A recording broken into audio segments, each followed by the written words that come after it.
हरे Krishna. Shrimad Bhagavatam canto 10 chapter 66 Paundrak छद्म वासुदेव।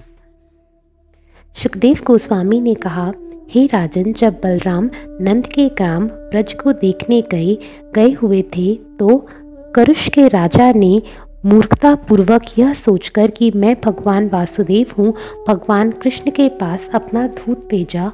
पौंड्रक मूर्ख लोगों की चापलूसी में आ गया, जिन्होंने उससे कहा, तुम भगवान वासुदेव हो और ब्रह्मांड के स्वामी के रूप में अब पृथ्वी में अवतरित हुए हो। इस तरह वह अपने आप को भगवान अच्युत मान बैठा। अतएव उस मंद बुद्धि पौंड्रक ने अव्यक्त भगवान कृष्ण के पास द्वारका में एक दूत भेजा।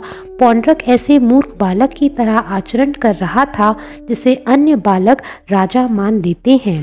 द्वारका पहुँचने पर दूत ने कमल नेत्र कृष्ण को उनकी राजसभा में उपस्थित पाया। उसने राजा का संदेश उन सर्वशक्तिमान प्रभु को कह सुनाया। पौंड्रक की ओर से दूत ने कहा, मैं ही एकमात्र भगवान वासुदेव हूँ और दूसरा कोई नहीं है। मैं ही इस जगत के जीवों पर दया दिखलाने के लिए अवतरित हुआ हूँ, अतः तुम अपना झूठा नाम छोड़ दो। हे सात्व, तुम मेरे निजी प्रतीकों को छोड़ दो, जिन्हें इस समय तुम मूर्खतावश धारण करते हो, और आकर मेरी शरण लो। यदि तुम ऐसा नहीं करते तो मुझसे युद्ध करो। सुखदेव गोस्वामी ने कहा, जब अज्ञानी पौंड्रक की इस व्यर्थ की डींग को राजा उग्रसेन तथा सभा के अन्य सदस्यों ने सुना तो वे जोर जोर से हंसने लगे। सभा के हंसी मजाक का आनंद लेने के बाद भगवान ने दूत से अपने स्वामी को सूचित करने के लिए कहा, रे मूर्ख, मैं निसंदेह उन हथियारों को फेंक दूंगा जिनके विषय में तुम इस तरह डींग मार रहे हो। रे मूर्ख, जब तुम मारे जाओगे और तुम्हारा मुख गिद्धों, चीलों तथा वट पक्षियों से ढका रहेगा तो तुम कुत्तों का आश्रय स्थल बनोगे। जब भगवान इस तरह बोल चुके तो अपने अपमानपूर्ण उत्तर को उस दूत ने अपने स्वामी के पास जाकर पूरी तरह कह सुनाया। तब भगवान कृष्ण अपने रथ पर सवार हुए और काशी के निकट गए। भगवान कृष्ण द्वारा युद्ध की तैयारी को देखते हुए बलशाली योद्धा पौंड्रक तुरंत ही 2 अक्षौणी सेना के साथ नगर के बाहर निकल आया। हे राजन, पौंड्रक का मित्र काशीराज उसके पीछे पीछे गया और वह 3 अक्षौणी सेना समेत पीछे के रक्षकों की अगुवाई कर रहा था। भगवान कृष्ण ने देखा कि पौंड्रक भगवान के ही प्रतीक यथा शंख, चक्र, तलवार तथा गदा और दिखावटी शंख, धनुष तथा श्रीवत्स चिन्ह भी धारण किए था। वह नकली कौस्तुभ मणि भी पहने था। वह जंगली फूलों की माला से सुशोभित था और ऊपर और नीचे उत्तम पीले रेशमी वस्त्र पहने था। उसके झंडे में गरुड़ का चिन्ह था और वह मूल्यवान मुकुट तथा चमचमाते मकराकृति वाले कुंडल पहने था।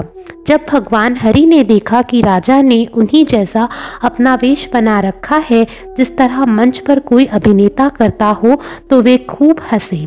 भगवान हरि के शत्रुओं ने उन पर त्रिशूलों, गदाओं, नेचों, शक्तियों, रिष्टियों, प्रासों, तोमरों, तलवारों, कुल्हाड़ियों तथा बाणों से आक्रमण किया, किंतु भगवान कृष्ण ने पौंड्रक तथा काशीराज की सेना पर भीषण वार किया, जिसमें हाथी, रथ, घोड़े तथा पैदल सम्मिलित थे।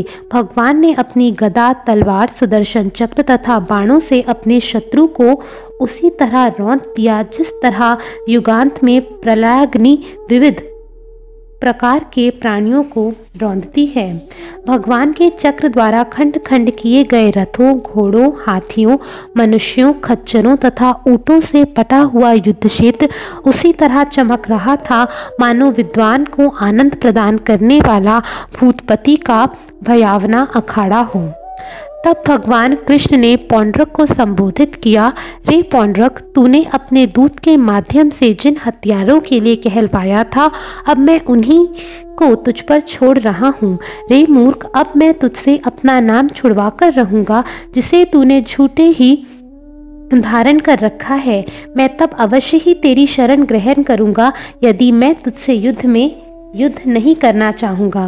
पौंड्रक को इस तरह चिढ़ाकर भगवान कृष्ण ने अपने तेज बाणों से उसका रथ विनष्ट कर दिया। फिर भगवान ने अपने सुदर्शन चक्र से उसका सिर उसी तरह काट लिया जिस तरह इंद्र अपने वज्र से पर्वत की चोटी को काट गिराता है। भगवान कृष्ण ने अपने बाणों से काशीराज के सिर को उसके शरीर से उसी तरह काट कर उसे काशी नगरी में गिराया मानो वायु द्वारा फेंका गया कमल का फूल हो। इस तरह ईर्ष्यालु पौंड्रक तथा उसके सहयोगी का वध करने के बाद भगवान कृष्ण द्वारका लौट गए। ज्यों ही वे नगर में प्रविष्ट हुए, स्वर्ग के सिद्धों ने उनकी अमृतमयी महिमा का गान किया। निरंतर भगवान का ध्यान करते रहने से पौंड्रक ने अपने सारे भौतिक बंधनों को ध्वंस कर दिया था। हे राजन, निसंदेह भगवान कृष्ण के स्वरूप का अनुकरण करके अंततोगत्वा वह कृष्ण भावनामृत भावित हो गया। राजमहल के द्वार पर पड़े हुए कुंडल से विभूषित सिर को देखकर वहां पर उपस्थित सारे लोग चकित थे। उनमें से कुछ ने पूछा, यह क्या है? और दूसरों ने कहा, यह सिर है, लेकिन यह है किसका? हे राजन, जब उन लोगों ने पहचाना कि यह उनके राजा काशीपति का सिर है तो उसकी रानियां, पुत्र तथा अन्य संबंधी एवं नगर के सारे निवासी हाय हम मारे गए, हे नाथ कहकर रोने लगे। जब राजा का पुत्र सुदक्षिण अपने पिता का दाह संस्कार कर चुका तो उसने अपने मन में निश्चय किया, मैं अपने पिता के हत्यारे का वध करके ही उसकी मृत्यु का बदला ले सकता हूँ। इस तरह दानी सुदक्षिण अपने पुरोहितों सहित बहुत ही लगन से भगवान महेश्वर की पूजा करने लगा। पूजा से संतुष्ट होकर शक्तिशाली शिवजी अविमुक्त नामक पवित्र स्थल में प्रकट हुए और सुदक्षिण को इच्छित वर मांगने को कहा। राजकुमार ने अपने पिता के वध करने वाले की हत्या करने के साधन को ही अपने वर के रूप में चुना। शिवजी ने कहा, तुम ब्राह्मणों के साथ अभिचार अनुष्ठान के आदेशों का पालन करते हुए आदि पुरोहित दक्षिणाग्नि की सेवा करो, तब दक्षिणाग्नि अनेक प्रथमों सहित तुम्हारी इच्छा पूरी करेगा। यदि तुम इसे ब्राह्मणों से शत्रुता रखने वाले किसी भी व्यक्ति के विरुद्ध निर्देशित कर सकोगे। इस प्रकार आदिष्ट सुदक्षिण ने अनुष्ठान व्रतों का दृढ़ता से पालन किया और कृष्ण के विरुद्ध अभिचार का आवाहन किया। तत्पश्चात यज्ञ कुंड से अत्यंत भयावने नंग धड़ंग पुरुष का रूप धारण कर अग्नि बाहर निकली। इस अग्नि सरीखे प्राणी की दाढ़ी तथा चोटी पिघले तांबे जैसी थी और उसकी आंखों से जलते हुए गर्म अंगारे निकल रहे थे। उसका मुख दाढ़ों तथा भयावह कुटिल एवं गहरी भावों के साथ अत्यंत भयावना लग रहा था। अपने मुख के कानों को अपनी जीभ से चाटता हुआ यह असुर अपना ज्वलित त्रिशूल हिला रहा था। यह दैत्य ताड़ वृक्ष जैसी लंबी टांगों से अपने साथ भूतों को लेकर धरती को हिलाता तथा संसार को सभी दिशाओं से जलाता हुआ द्वारका की ओर भागा। अभिचार अनुष्ठान से उत्पन्न अग्नितुल्य असुर को निकट आते देखकर द्वारका के सारे निवासी उसी तरह भयभीत हो उठे जिस तरह दावाग्नि जंगल की अग्नि से पशु भयभीत हो उठते हैं।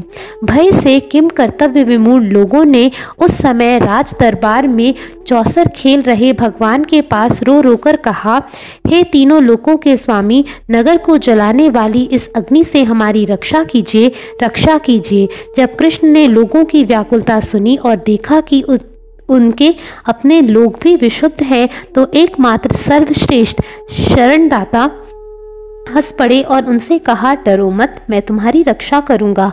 सबों ने अंतः और बाह्य साक्षी सर्वशक्तिमान भगवान समझ गए कि यह दैत्य शिवजी द्वारा यज्ञ अग्नि से उत्पन्न किया गया है। इस असुर को पराजित करने के लिए कृष्ण ने अपनी बगल में प्रतीक्षा कर रहे अपने सुदर्शन चक्र को रवाना कर दिया। भगवान मुकुंद का यह सुदर्शन चक्र करोड़ों सूर्यों की तरह प्रज्वलित हो उठा। उसका तेज ब्रह्मांड की प्रलय अग्नि सदृश प्रज्वलित था और अपनी गर्मी से वह आकाश, सारी दिशाओं, स्वर्ग तथा पृथ्वी एवं उस अग्नि तुल्य असुर को भी पीड़ा देने लगा। हे राजन, भगवान कृष्ण के अस्त्र की शक्ति से विचलित तंत्र से उत्पन्न वह अग्नि तुल्य प्राणी अपना मुंह मोड़कर चला गया। तब हिंसा के लिए उत्पन्न किया गया वह असुर वाराणसी लौट गया, जहां उसने नगर को घेर लिया और सुदक्षिण तथा उसके पुरोहितों को जलाकर भस्म कर दिया। यद्यपि सुदक्षिण ही उसका उत्पन्न करने वाला था। भगवान विष्णु का चक्र अग्नि तुल्य असुर का पीछा करते हुए वाराणसी के भीतर भी घुसा और फिर नगर को भस्म करने लगा, जिसमें नगर के सभा भवन तथा अट्टालिकाएं से युक्त आवासीय महल, सारे बाजार, नगर द्वार, बुर्जियां, भंडार तथा खजाने और खतसाल, घुड़साल, रथसाल तथा अन्नों के गोदाम सम्मिलित थे। संपूर्ण वाराणसी नगरी को जलाने के बाद भगवान विष्णु का सुदर्शन चक्र बिना प्रयास के कर्म करने वाले श्री कृष्ण के पास लौट आया। जो भी मर्त्य प्राणी भगवान उत्तम श्लोक की इस वीरतापूर्ण लीला को सुनता है या केवल इसे ध्यान पूर्वक सुनाता है, वह सारे पापों से मुक्त हो जाएगा। हरे कृष्णा।